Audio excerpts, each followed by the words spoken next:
American, South American, they're still our people. They're still Israelites. And as we read before, when you go into it, the Lord made a deal with our people. He gave us a certain set of laws to keep in the Bible, laws that the religions and churches of today are not teaching. When you read the Bible, you find out what? God isn't dealing with religion, and God isn't dealing with the churches of today. And then the Lord said what? If we keep these laws, he set us on high above all people of the face of the earth. But now he said, if we broke these laws, and he put a certain set of curses on us. And the curses are what we go through today as a people.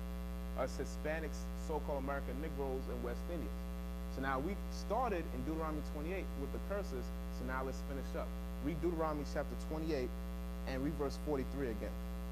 The stranger that is within thee shall get up above thee very high. So now speaking to the so-called Hispanics, Negroes, and West Indians, the Lord said what? The stranger that was within us, in other words, living among us at the time when this was being written, shall get up above us very high.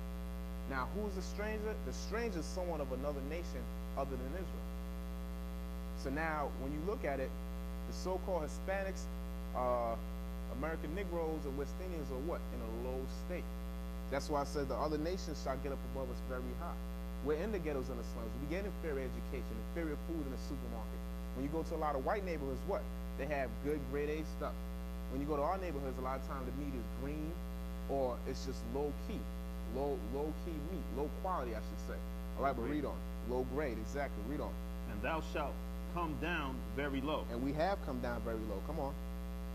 He shall lend to thee, and thou shalt not lend to him. So now speaking about the strangers, or in other words, the other nations, saying that what?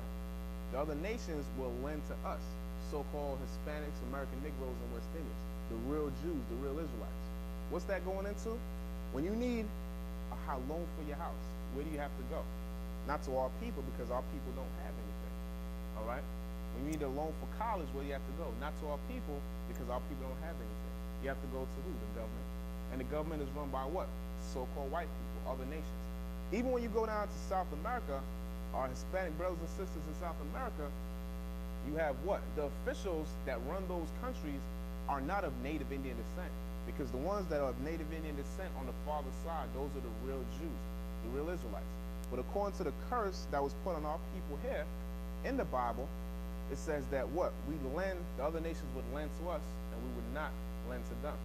When you go to these different countries in South America, Mexico, and so on and so forth, you have what? The officials or the presidents are what? So-called white people. They're Spaniards. They're not of Native Indian descent on their father's side. They're not Israelites. That's why the curse says that what? They'll lend to us and we won't lend to them. Because you have to go to the government to get certain loans and so on and so forth. Give me verse 28. Deuteronomy 28 and 48. I'm sorry. Give me verse 48. Therefore shalt thou serve thine enemies, which the Lord shall send against thee. So now the Bible says that what? The so-called Hispanics and American Negroes and West Indians were going to serve their enemies, which the Lord would send against them in what? Read on. In hunger. In hunger, come on. And in thirst. And in thirst, come on. And in nakedness. And in nakedness. So in other words, if you're hungry, you want something to eat. If you're thirsty, you want something to drink. Or in nakedness, if you want clothes, you're going to have to serve your enemies in that, or go to your enemies for that. What does that mean?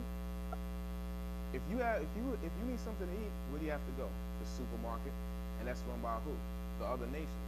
People that are not of our nation, so-called Hispanics, Black Americans, and West Indians, the real Jews, according to the Bible. All right? Even if a lot of our people own bodegas, what you have is what? You have, they have to go to where? They have to go to the government to get a loan to set that up. And you're going to find out that what? A lot of bodegas are set up to launder what? Drug money. All right? For certain organizations in this country. That's why it says, read it again. Therefore shalt thou serve thine enemies, which the Lord shall send against thee in hunger, and in thirst, and in nakedness, and in want of all things. And in want of all things, meaning anything that we want, we'd have to go to what? The so-called white race or the other nations, so-called or the other nations. This is speaking about the so-called Hispanics and American Negroes and West Indians right here in the Bible. This is your history. This is part of the curse that came on our people for breaking the laws of God. Read on. And he shall put a yoke of iron upon thy neck. Come on. Until he have destroyed thee. So now, the scripture comes out and says what? He's going to put, meaning the strangers, the other nations, are going to put a yoke of iron on our neck until we've been destroyed.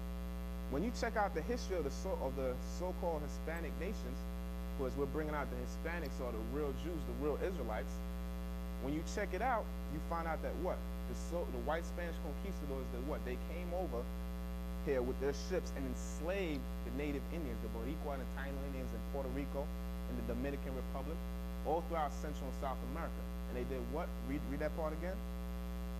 And he shall put a yoke of iron upon thy neck. And put a yoke of iron upon their necks. Put different, meaning chains, because why? They were in slavery. And it says, read on. Until he have destroyed thee. And many of these native Indians were destroyed.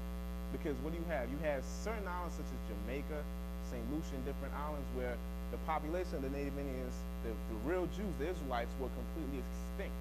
You have it to a point where in the Dominican Republic, you had the number of native Indians up to 8 million. Within 30 years, they knocked it down to a couple thousand. Puerto Rico, the so-called native Indians, they were slaughtered because they were put in slavery. They were forced to work in the mines and pick gold and so on and so forth for the Spaniards. All right, this is a Hispanic history in the Bible. The native Indians are the ancestors of the Hispanics today. And those native Indians were who? The real Jews, the real Israelites. And we're proving it right now. Because the Bible says that what? These curses would come on the real Jews, the real Israelites. And when you go through the curses, they only fit who? The so-called Hispanics and American Negroes and West Indians in this country. All right? They only fit those people. The so-called white people that call themselves Jews, they're not going through these curses. Or our people are going through these curses. And why? Because we broke the laws of God that are found in the Bible. All right? The Catholic Church, Baptist Church, and so on and so forth. All religions are not where the truth are. Where the truth is, I should say. Because when you read the Bible, God never told anyone to deal with religion in the Bible. All right? Matter of fact, get Matthew 5:17 real quick. Because what you have also is, when you go to a lot of these churches, they tell you that what? Number one, they're not teaching our people their nationality, the so-called Hispanics, that they're the real Jews, they're the real Israelites. And another thing they're teaching is that what? You don't have to keep any of the laws that are found in the Bible. Just the 10 Commandments. Old Testament laws are done away with. That's what they're teaching. Well, let's disprove that. Get Matthew 5:17. The gospel according to St. Matthew, chapter 5, verse 17. Think not that I am come to destroy the law or the prophets. So now, Christ himself in the New Testament said what? He didn't come to destroy the law or the prophets, right? Meaning what? The Old Testament law and the Old Testament prophecies are still to be followed. They're still in effect. Read on. I am not come to destroy, but to fulfill. He said, I did not come to destroy, but to fulfill. In other words, when you read Luke chapter 24, verse 44, it tells you that, Christ tells you that what? Before he came on the scene, there were many prophecies written in the law and in the Old Testament prophecies concerning him. So when he came on the scene, he had to fulfill those prophecies. The scripture said that what? Christ would be born in Bethlehem. So he was born in Bethlehem.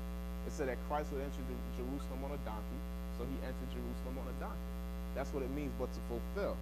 Read on. For verily I say unto you, till heaven and earth pass,